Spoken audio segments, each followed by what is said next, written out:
প্রিয় ছাত্রছাত্রীরা, আজকের পর্বে আলোচনা করতে চলেছি দশম শ্রেণীর ভূগোল বিষয়ের দ্বিতীয় পর্যায়ক্রমিক মূল্যায়ন বা সেকেন্ড ইউনিট টেস্টের তোমাদের ভূগোল বিষয়ের প্রশ্নপত্র নিয়ে, যেখানে তোমাদের কিন্তু সম্পূর্ণ নম্বর থাকবে 40 আর সময় থাকবে 1 ঘন্টা 30 মিনিট।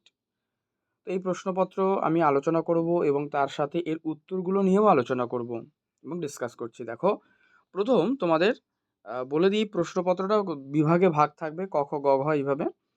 তো প্রথম আমি ক বিভাগ আলোচনা করছি, আগে মন দিয়ে শোনো, তারপরে পরপর করে আলোচনা করছি। ক বিভাগে তোমাদের 8টা এমসিকিউ প্রশ্ন থাকবে, যার মার্কস 8 নম্বর, মানে 1 মার্কস করে থাকবে প্রত্যেকটা। তো প্রথম প্রশ্নের নির্দেশ, সঠিক উত্তরটি নির্বাচন করো। ঠিক আছে, প্রশ্ন 1 নম্বর দেখো কি রয়েছে, যে বার্ষিক উষ্ণতার প্রসার সবচেয়ে কম থাকে। তোমাদের 4টে করে কিন্তু অপশন রয়েছে: নিরক্ষীয় জলবায়ু অঞ্চল, মৌসুমী জলবায়ু অঞ্চল, ভূমধ্যসাগরীয় জলবায়ু অঞ্চল এবং স্টেপ জলবায়ু অঞ্চল। তো এখানে তোমরা সঠিক উত্তর করবে যে নিরক্ষীয় জলবায়ু অঞ্চল, এটা হচ্ছে সঠিক অপশন ক। 2, বায়ুর গতিবেগ মাপার একক হলো, উত্তর কি করবে? নট। 3, এবার আমি শুধু উত্তরগুলো বলে দিচ্ছি, যে ক্যারিবিয়ান সাগরে সৃষ্ট ঘূর্ণবাদকে কি বলা হয়? উত্তর করবে হ্যারিকেন। ক্যারিবিয়ান সাগরে সৃষ্ট ঘূর্ণবাদকে বলে হ্যারিকেন। 4, সমুদ্র জলের ঘনত্বের প্রধান নিয়ন্ত্রক কি? উত্তর লবণতা। 5, চাঁদ ও পৃথিবীর মধ্যে সর্বনিম্ন দূরত্বের অবস্থানকে কি বলা হয়? উত্তর পেরিজি।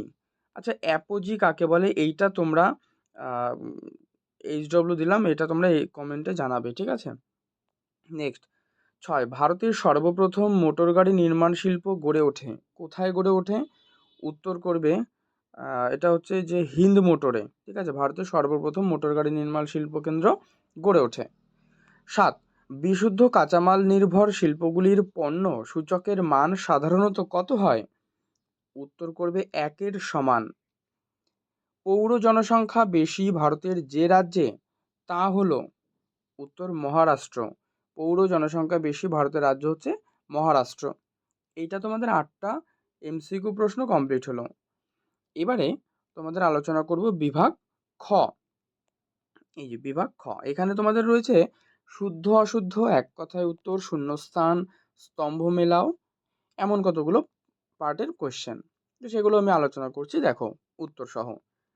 প্রথম 2-এর 1, এখানে 2-এর 1-এ নির্দেশ রয়েছে নিম্নলিখিত বাক্যগুলো শুদ্ধ আর অশুদ্ধ লিখতে হবে। তাহলে প্রথম প্রশ্ন দেখো, পৃথিবীর অ্যালবেডোকে নিষ্ক্রিয় সৌরতাপ বলে। ঠিক আছে, এটা কি হবে, শুদ্ধ না অশুদ্ধ? এটা কিন্তু হবে শুদ্ধ, মানে তাল অবশ্যই হস্যু, সু হবে। 2 বলছে ভারতের সর্বাধিক জনঘনত্বপূর্ণ রাজ্য হলো পশ্চিমবঙ্গ, এটা হবে অশুদ্ধ, অর্থাৎ অ।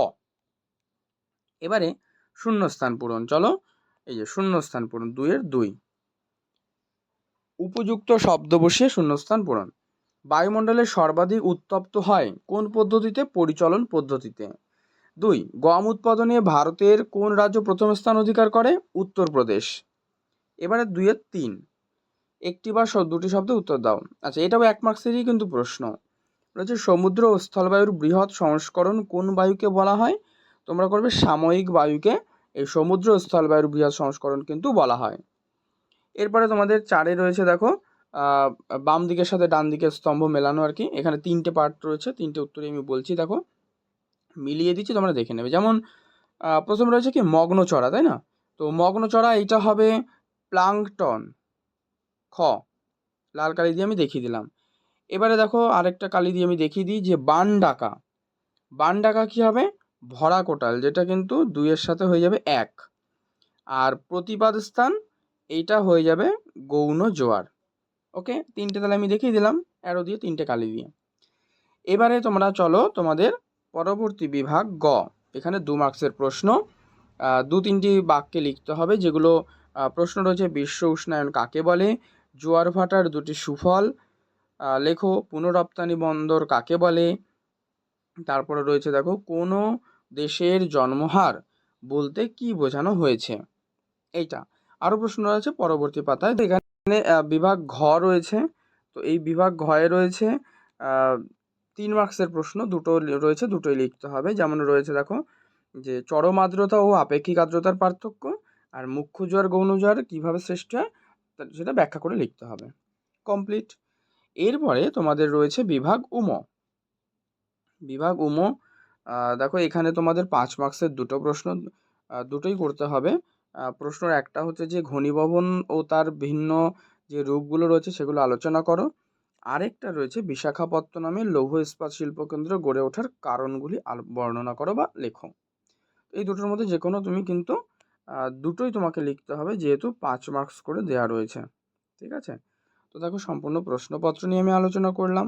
পর্ব ভালো লাগলে অবশ্যই লাইক করে দিও, শেয়ার করে দিও বন্ধুদের মধ্যে, আর চ্যানেলে নতুন হলে অবশ্যই চ্যানেলটি সাবস্ক্রাইব করে পাশের বেল বাটনটা কিন্তু অল করে রেখো। আর তোমাদের বিষয় সংক্রান্ত প্রশ্ন যদি থাকে তার সমাধানের জন্য অবশ্যই কমেন্ট করে জানাবে, তোমাদেরকে সমস্ত প্রশ্নের উত্তরগুলো সমাধান করে দেওয়া হবে।